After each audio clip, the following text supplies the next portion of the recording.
All right, hey guys, welcome back. This is the second video in Unit 3. Last time we talked about economies in a general way. Today we are going to talk about, or in this video, we're going to talk about our economy in particular. So we've got our same diagram up here. What we're going to deal with, I've made social institutions a little bit smaller to deal with, and I've replaced economy with free market capitalism. So our economy, remember any economy, is a patterned way of meeting needs for survival. And how it works is shaped by the culture.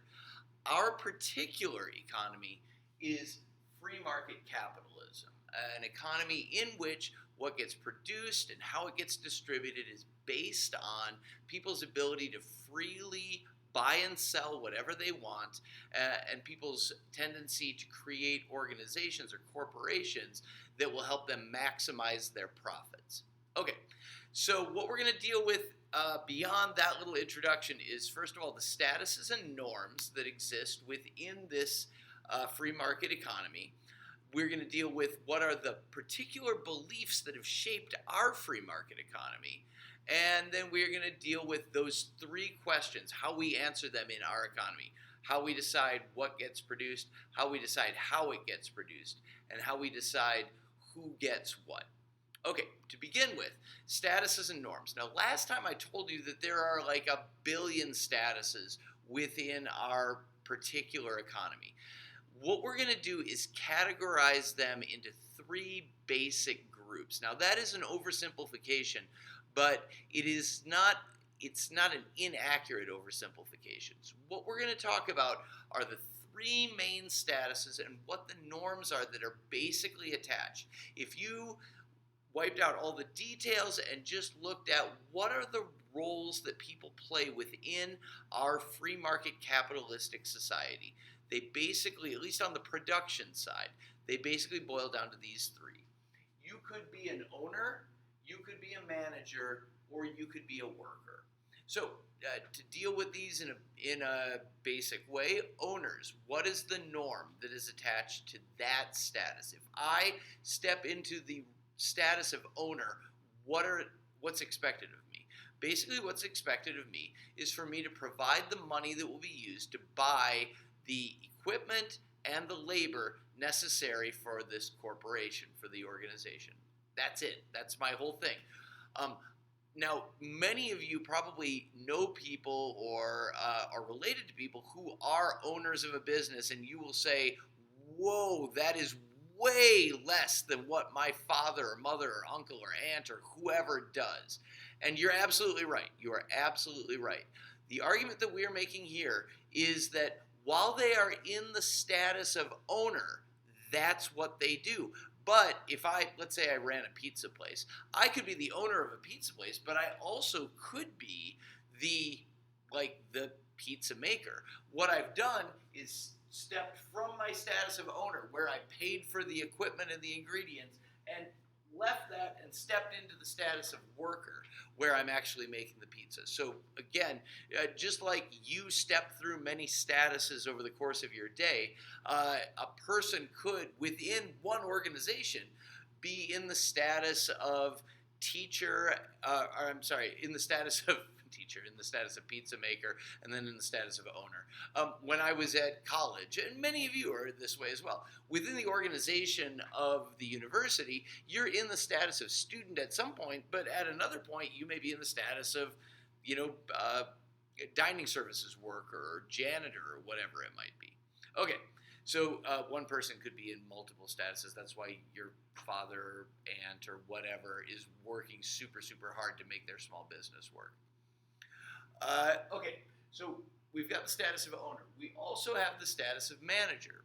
The status of manager involves a few more norms than what the status of owner does. A manager buys the equipment, so they take the money from the owner, buy the equipment, pay for the labor.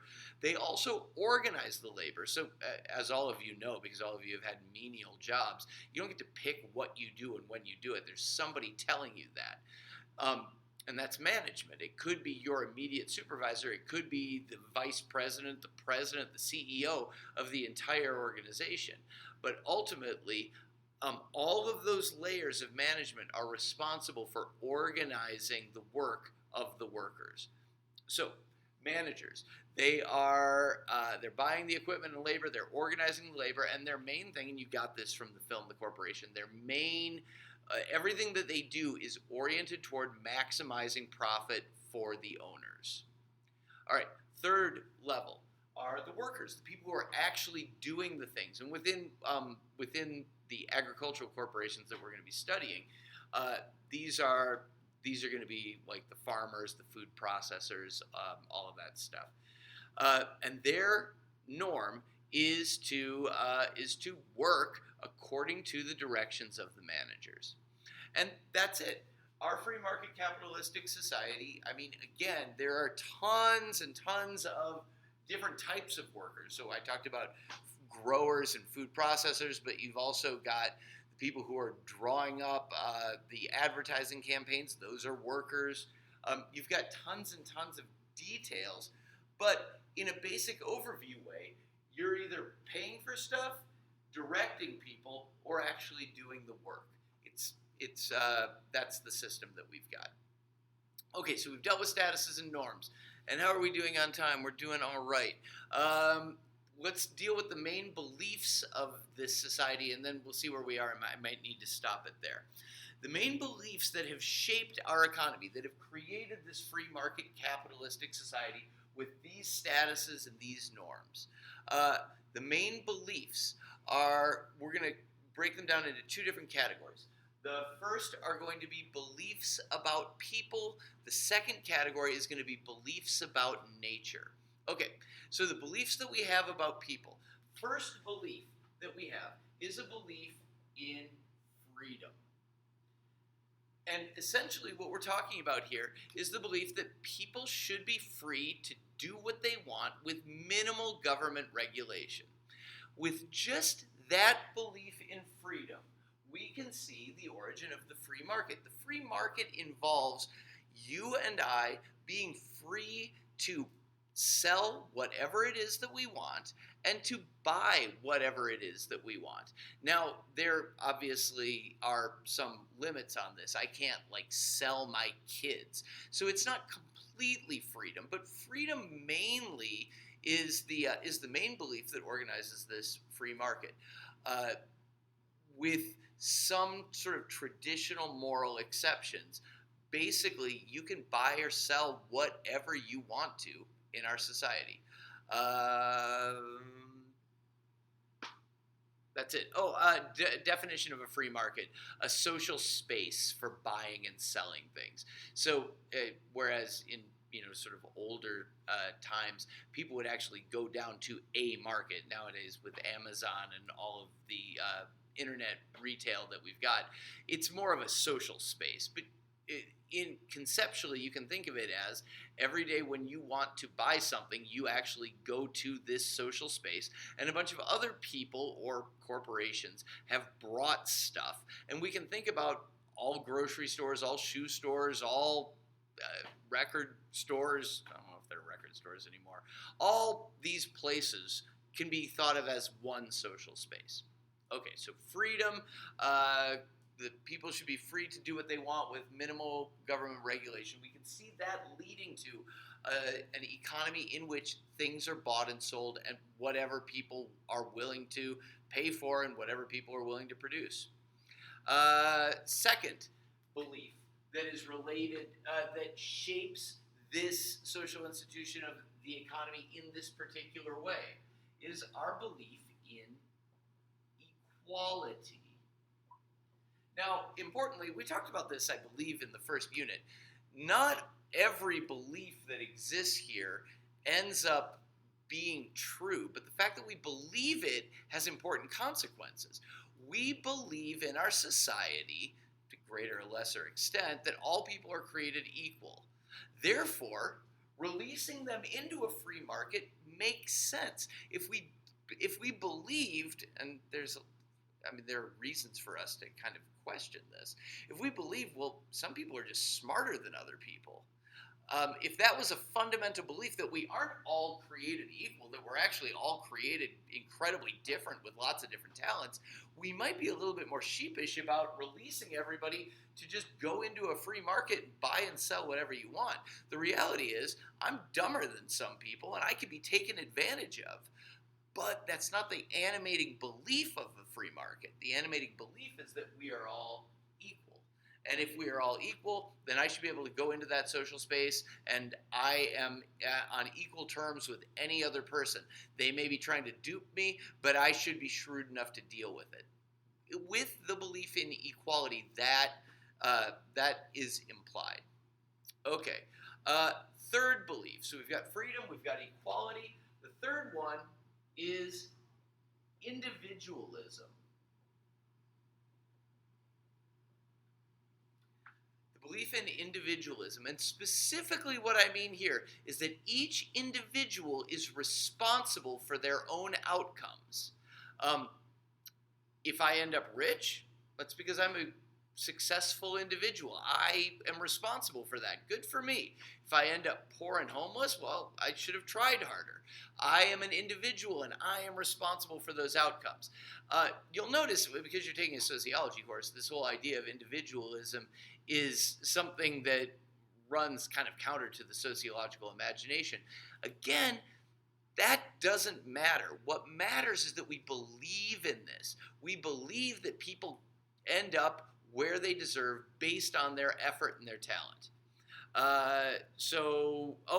And the other part of that, so each individual is responsible for their own outcomes. The other part of this is that outcomes signify the quality of the person. If I'm homeless, I'm a loser. I didn't work hard enough, or I'm just incompetent. If I am wealthy, well then I'm a winner, and I must have done good things to get there. You may not believe that, but it's hard to argue that our collective consciousness, the shared beliefs that we have, most people in America would say, yeah, an entrepreneur who worked hard, who is successful, probably worked hard to get there. Let's see. Okay. So that's individualism. Each individual is responsible for where they end up, and where they end up signifies the quality of the person. Related to that is the idea, if I'm responsible for my own outcomes, that also means, obviously, nobody was responsible for where I ended up. But the other side of that is that I'm not responsible for anybody else either. You people are on your own. I'm going to look after myself, my family, but otherwise, you guys can do what you want, and if you fail, you fail. That's on you. Think about what that means in terms of the free market, though. What that means is I am not just going in to sell stuff.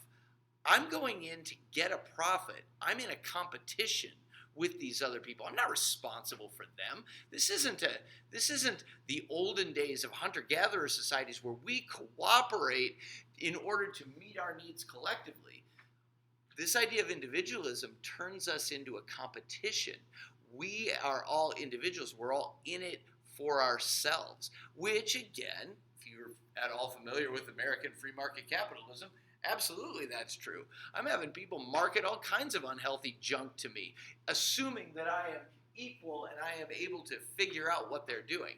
We'll see this when we deal with the documentary that you're going to be dealing with, which I'm going to apologize ahead of time because it is horribly depressing. Take the corporation and square it. That's the level of depression that we're going to be going with. Okay, so individualism, and it leads to the idea of competition. And where are we? God, we're 14 minutes in. All right, I'm going to stop. I'm going to do one more thing. Beliefs about nature. So we've got 3 beliefs about individuals. I'm going to nail beliefs about nature. I will get out and we'll pick up the rest of it in the next one. The beliefs about nature that we need to deal with, that we have to be aware of, that animate our free market capitalism. The first belief is that, the first belief in the collective consciousness, sorry, this is what happens when you're an amateur, is that nature is unchanging. Now, nowadays, most of us believe in climate change, but the foundation for most of American capitalism has been that there's just nature's out there and we do our thing, and like it is like an inert setting in which we live. And if you're interacting with nature in that way, a lot of our decisions make sense. You, of course, probably don't believe that, but that has been one of the foundational beliefs that has allowed free market capitalism to go the way that it has. We can tear oil out of the ground as fast as we want because it's just there. It is the setting in which we go out and try to live our lives. So that's the first belief. Second belief is that it exists for us. In other words, we are different than nature. We're not animals the way cows and pigs and birds are. We're different than that. We're above that. Now, there is absolutely no biological research to suggest that. Again, these are beliefs. This one wasn't right. Obviously, we've been changing the earth for since the Industrial Revolution. We just weren't aware of it. But people don't live based on reality. They live based on beliefs. And the belief that it exists for us, that we even talk about nature not as sort of independent actors. We talk about them as the elements of nature as resources. That is going to play a role in, again, how our free market capitalism works. And, oh, God, a sad role in terms of what you're about to see with regard to factory farms. Just horrible. Don't eat while you watch it. All right, that's it. This is too long already. We will come back and I will deal with the 3 questions for free market capitalism. What gets produced, how it gets produced, and who gets to have it. I'll see you in that video.